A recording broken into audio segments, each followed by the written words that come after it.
Os testes da Fórmula 1 terminaram com George Russell da Mercedes como o mais rápido no último dia, mas Carlos Sainz colocou a Williams no topo da tabela geral.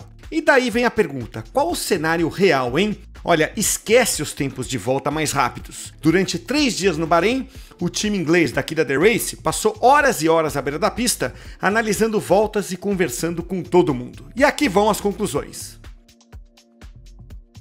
Por várias razões, a Red Bull parece estar em desvantagem. Claro, teve uma volta rápida boa de Max Verstappen no fim do último dia, que o colocou em segundo lugar. Mas a equipe já começou os testes, tendo que recuperar tempo perdido, depois que um vazamento de água atrapalhou Liam Lawson na quinta-feira. Na sexta de manhã, surgiram rumores de que um problema de 2024 persistia, que era o carro saindo de frente na entrada e saindo de traseira na saída das curvas. Mas a Red Bull ainda não estava pronta para fazer uma simulação de corrida, porque Verstappen passou boa parte do tempo testando diferentes ajustes da asa e do assoalho. Isso consumiu muitas voltas dele. Durante 2 horas observando a pista, a gente notou 3 saídas diferentes de Verstappen usando a tinta Flovis nos sidepods. Foram 2 vezes no lado direito e uma no lado esquerdo, sempre em áreas diferentes. Pelo visto, até quase o final dos testes, a equipe ainda estava tentando entender alguma coisa. Você pode dizer que é exatamente o propósito dos testes, experimentar, e pode argumentar que a Red Bull queria entender o quanto conseguiu ampliar a janela de funcionamento do carro, que era mesmo o objetivo. Mas veja, usar a Flovis na última hora de testes é raro. Normalmente não é um sinal de que uma equipe tem tudo sob controle. O diretor técnico Pierre Vacher admitiu que o teste não foi tão tranquilo quanto eles esperavam. No fim do dia, Max encontrou uma configuração que funcionou. E aí o carro foi mais rápido, mas ele não parece ter facilidade para ser rápido. Vacher deu a entender que a melhora não foi tão grande quanto se esperava. Se a disputa lá na frente estiver tão pau a pau quanto se espera, um detalhe desse pode significar a diferença entre ser segundo ou quarto colocado. O último dia no Bahrein foi um pouco mais normal, com temperaturas mais altas que mudaram o comportamento dos pneus e deixaram os carros um pouco mais lentos, mas o panorama competitivo continuou bem claro. As simulações de corrida sugeriram que a pequena, mas significativa vantagem da McLaren se manteve. Dessa vez foi Oscar Piastri e não Lando Norris quem foi para a pista. O jovem australiano fez a melhor simulação de corrida. Ele foi, em média, meio segundo mais rápido que Russell, da Mercedes, no primeiro stint. Nos 2 stints seguintes, eles ficaram muito mais próximos. Mas tem um detalhe, no segundo stint, Piastri usou o pneu C1, mais duro, e Russell usou o C2, mais macio. Oscar também esteve prestes a marcar a volta mais rápida do último dia, mas aí ele cometeu um erro na última curva. No paddock, a velocidade da McLaren preocupa muita gente. Além disso, o movimento da asa traseira do carro chama atenção, mas eu volto nesse ponto daqui a pouco. Se tem um ponto fraco, pode ser a instabilidade traseira, que foi bem documentada no segundo dia. Ainda assim, a McLaren ainda parece ser a favorita no início do ano. Nenhuma das 2 equipes chamou tanto atenção quanto a McLaren, mas a Mercedes e a Ferrari parecem estar muito próximas, independentemente do horário e de quem estava pilotando. Os tempos de volta parecidos vieram de formas bem diferentes. A Ferrari foi mais rápida nas retas e teve melhor saída de curva. A Mercedes foi mais forte nas entradas de curva. Nosso colega Scott Mitchell-Malm, aqui da The Race, explicou como ele percebeu as 2 equipes vendo da beira da pista. Could it be Mercedes versus Ferrari in F1 2025, but only for best of the rest? I don't think that's an impossibility.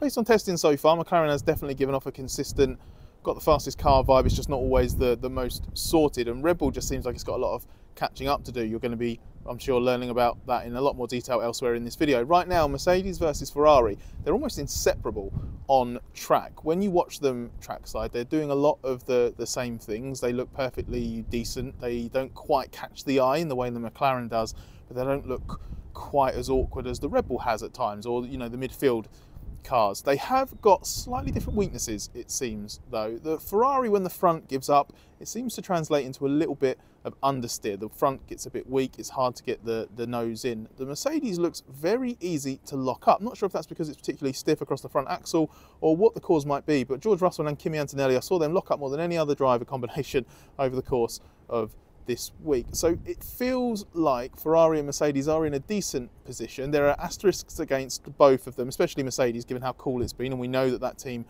has historically thrived in cooler conditions. Last year it could dominate even with a slightly sketchy car at times. But it's been an encouraging test for both of them. Probably trailing McLaren, but maybe not by much, and maybe in better shape than Red Bull. Infelizmente, a simulação de corrida de Lewis Hamilton com a Ferrari foi interrompida e dificultou qualquer comparação. E acabou sendo cancelada por um problema técnico não revelado. Mas o inglês parece estar muito mais confortável com o carro do que estava nos últimos anos com a Mercedes. Ele igualou o ritmo de Russell à tarde, assim como Charles Leclerc fez com Kimi Antonelli pela manhã.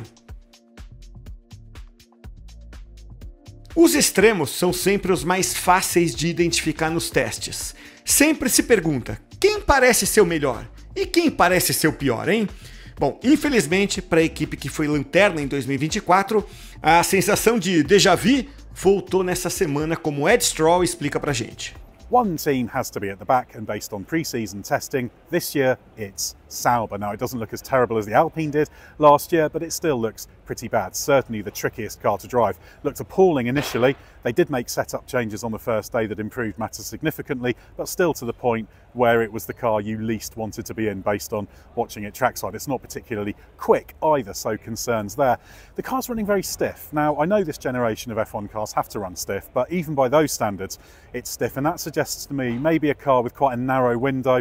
The drivers certainly will be saying they want it more compliant, but evidently they can't put it there for whatever reason. Now, whether that can be unlocked by Australia is another question. Certainly lots of work to be done there. I put my observations to Nico Hülkenberg a few minutes ago in his media session. He was, let's say, professionally evasive, tried to joke it off, laugh it off, but he didn't say anything to disabuse me of those notions, let's put it that way, and I think pretty much what I saw on the outside was what he was feeling in the car, only obviously right in the middle of it, he'll have felt it more intently. So a lot of work to be done for Sauber, and if there were a qualifying session here tomorrow, I would be betting on the green cars to be going out in Q1. A Williams não é o carro mais rápido, ainda que o tempo de Carlos Sainz no segundo dia tenha colocado a equipe no topo da tabela, mas é pelo menos o carro que mais evoluiu e talvez o destaque do pelotão do meio. O carro chamou atenção nos 3 dias, foi rápido e responsivo, mesmo tentando surpreender Sainz e Alex Albon em alguns momentos. É um carro que está funcionando bem, mesmo que o melhor desempenho tenha vindo com um tanque mais vazio, modo de motor mais agressivo ou, como no caso de Albon no terceiro dia, com pneus mais macios do que os da concorrência. O FW47 parece estar cerca de meio segundo atrás do ritmo dos líderes, o que já o coloca em confronto direto com a Alpine, que também teve uma semana consistente. Essas duas equipes parecem ter se distanciado do resto do pelotão intermediário. Quando Adrian Newey estrear na nova equipe na semana que vem, ele pode iniciar analisando alguns dados preocupantes dos testes. A Aston Martin tem muito a provar nesse ano. Em tese, ela mudou muita coisa no carro para resolver os problemas do ano passado. Apesar de ter terminado o Mundial num bom 5º lugar, a trajetória de desempenho foi ruim pelo 2º ano consecutivo. No fim de 2024, ela tinha apenas o 8º ou 9º carro mais rápido do grid e às vezes era o mais lento. É muito preocupante, então, que Fernando Alonso tenha indicado que a Aston Martin está onde estava em Abu Dhabi no final do ano passado. Um lembrete, naquela corrida, ela ficou atrás de várias equipes do pelotão do meio e teve dificuldades para pontuar. A Aston Martin queria fazer um carro mais previsível e confiável, e parece ter conseguido até certo ponto, mas o carro ainda carece de velocidade. Fazer um carro mais fácil de pilotar não adianta nada se ele não for rápido. Houve rumores no paddock de que Alonso não está nada contente. Se ele soltou o verbo publicamente, imagina o que ele deve ter dito nos bastidores. A Fórmula 1 parece estar caminhando para outra polêmica técnica antes mesmo da primeira corrida do ano.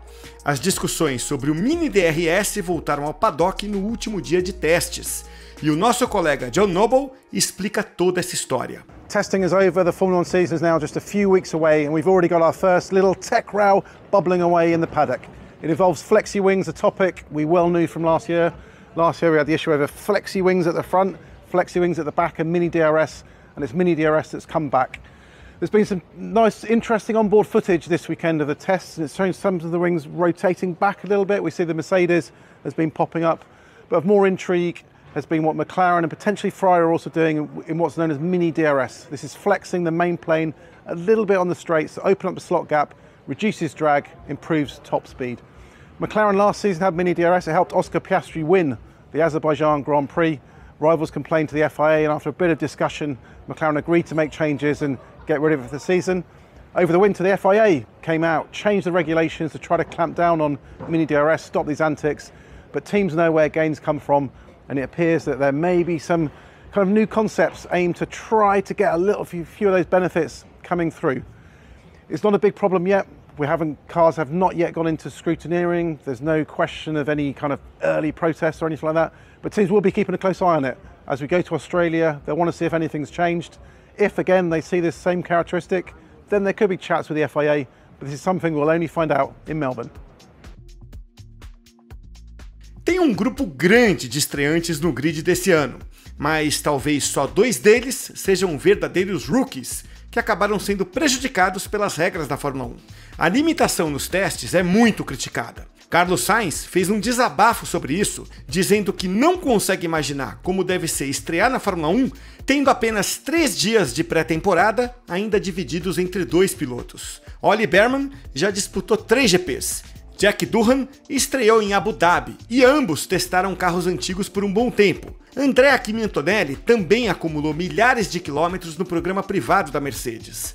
Mas o brasileiro Gabriel Bortoleto e o franco-argelino Isaac Hadjar estão numa situação completamente diferente. Eles têm curvas de aprendizado muito maiores do que os outros 3 estreantes. Eles não testaram muito no ano passado. Daí, as novas restrições sobre testes de carros antigos entraram em vigor para 2025. Isso fez com que a Sauber e a Racing Bulls dessem aos novatos apenas um dia em carros de 2023 antes da pré-temporada. E ainda guardaram parte da quilometragem permitida para o futuro, caso precisem. Ambos disseram estar felizes com o progresso dentro das circunstâncias, mas pode ser um batismo de fogo, já que Bortoleto provavelmente pilota o carro mais lento do grid e Hadjar mostrou velocidade em alguns momentos, mas também foi inconsistente. A Haas focou principalmente em simulações de corrida em vez de voltas rápidas, mas tem um problema específico para resolver antes de Melbourne. Uma falha estranha na carroceria já apareceu 2 vezes.